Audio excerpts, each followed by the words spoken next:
నమస్తే, నేను మీ నాగబాబుని. ఒక సగటు భారతీయుడిని, ఒక హిందువుని. అదేంటి మీరంతా నాస్తికుడు అనుకుంటున్న నాగబాబు హిందువుని అంటున్నాడని అనుకుంటున్నారా?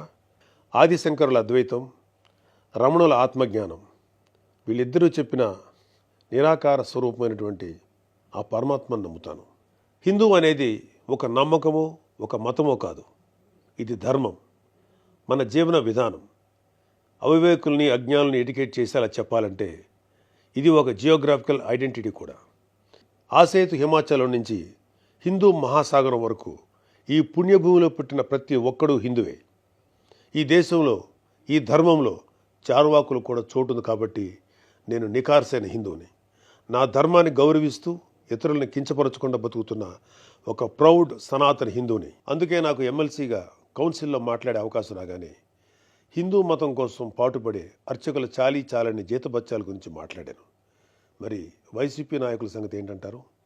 రండి చూద్దాం.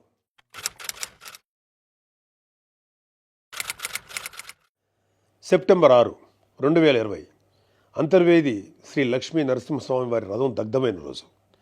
రాష్ట్ర వ్యాప్తంగా ఉన్న హిందువులందరి మనోభావాలు దెబ్బతిన్న రోజు. అప్పటి వైసీపీ ప్రభుత్వం ప్రతిపక్షాల ఒత్తిడికి తలొగ్గి కేసుని సిబిఐకి అప్పచెప్తామని చెప్పింది. కట్ చేస్తే 2023లో ఒక హిందూ హక్కుల యాక్టివిస్టు ఆర్టీఐ వేశాడు. దానికి సిబిఐ ఏం సమాధానం చెప్పిందో తెలుసా? అసలు ఈ కేసు మేము టేకప్పే చేయలేదని చెప్పారు. మసిపూసి మారేడికాయ చేయడంలో ఎక్స్పర్ట్స్ అయినటువంటి ఒక్క వైసీపీ నాయకుడైనా దీని మీద మీడియాలో మళ్ళీ మాట్లాడడం చూసారా? అయినా వీళ్ళకి అవతల వాళ్ళ పర్సనల్ జీవితాల మీద ఉన్న ఇంట్రెస్ట్ మన హిందూ దేవాలయాల మీద ఎక్కడ ఉంటుంది?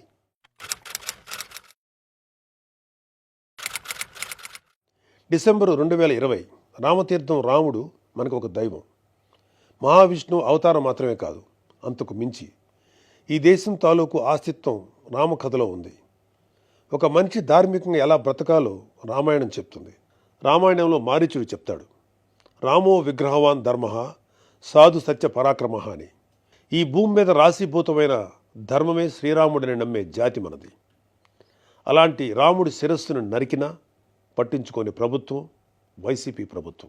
అప్పటి ప్రభుత్వం ఇన్వెస్టిగేషన్లో చూపించిన నిర్లక్ష్యం వల్ల దీని వెనుకున్న అసలు దోషులను శిక్షించలేక ఏదో నామకే వాస్తే కేసులు పెట్టి దీన్ని నీరు కార్చారు. అయినా మీకు మీ మంత్రులకి రిలీజ్ సినిమాలకు రివ్యూలు ఇవ్వడం మీద ఉన్న శ్రద్ధ రాముడి మీద ఎందుకు ఉంటుంది?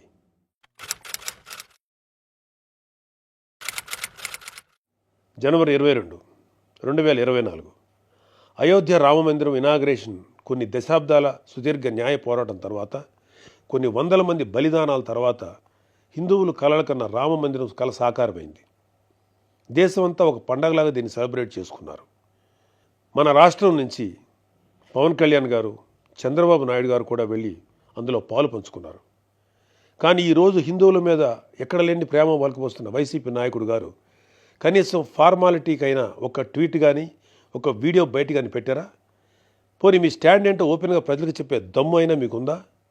మీకు వ్యతిరేకించే ధైర్యం లేదు. అలా అని అభినందించే సంస్కారం అంతకంటే లేదు. వెరసి మీ మనసులో హిందువుల మీద కుళ్ళు కుతంత్రాలు తప్ప ఇంకేమీ లేవు. టీటీడీ భక్తులకి భగవంతుడిని దూరం చేసిన వైసీపీ పూట గడవని పేదవాడి దగ్గర నుంచి వజ్రాల కిరీటాలు చేయించే కోటీశ్వర్ల వరకు అందరి కోరిక ఒకటే. ఆ కలియుగ దైవమైన వెంకటేశ్వర స్వామివారి దర్శనం ఏడాదికి ఒకసారైనా చేసుకోవాలని. ఒక సామాన్య భక్తుడు నెల నెలా డబ్బులు కూడబెట్టుకుని మరి ఆయన చూడడానికి కొండ మీదకు వెళ్తాడు. అలాంటి కొండ మీద అకామిడేషన్ ఛార్జీలు మీరు ఒక్కసారి ఎలా పెంచుతారు? నందకం, పాంచజన్యం, కౌస్తుభం, ఒకలామాత గెస్ట్ హౌసుల్లో 500కి దొరికే రూమ్ని 1000కి ఎలా పెంచారు? నారాయణగిరి గెస్ట్ హౌస్లో 1700 రూపాయలు చేశారు. ఇది సామాన్యుణ్ణి భగవంతుడికి దూరం చేసే ప్రయత్నం కదా? నువ్వు ఎవరిని, అదే ఏం మాఫియాని సంతోషపెట్టడానికి ఇది చేసావో అర్థం కానంత అమాయకులు అనుకుంటున్నావా ప్రజలు? దర్శనాలు, సేవలు అయితే ఇంకా దారుణం. ఏదో కాయగూరల బేరం ఆడినట్టు 10,000 చేయి, దీన్ని 5,000 చేయంటూ ఎంత నిర్లక్ష్యంగా మీ సుబ్బారెడ్డి బోర్డు మీటింగ్లో మాట్లాడాడో మొత్తం రాష్ట్రం అంతా చూసింది. అంత చులకన మీకు హిందువులంటే. ఇకపోతే తిరుమల మీద నువ్వు చేసిన దోపిడీ అంతా ఇంతా కాదు. ఒకే ఒక ఉదాహరణ చెప్పాలంటే టీటీడీ కామన్ గుడ్ ఫండ్కి ఇచ్చే కాంట్రిబ్యూషన్ 2.5 కోట్లు ఉండేది. దీన్ని సెప్టెంబర్ 2021లో 50 కోట్లకు ఒక్కసారిగా పెంచేశాం. అసలు ఇక్కడే కాదు, ఎక్కడ కొండ కనపడినా గుండు కొట్టేయాలనుకోవడమేగా మన అలవాటు.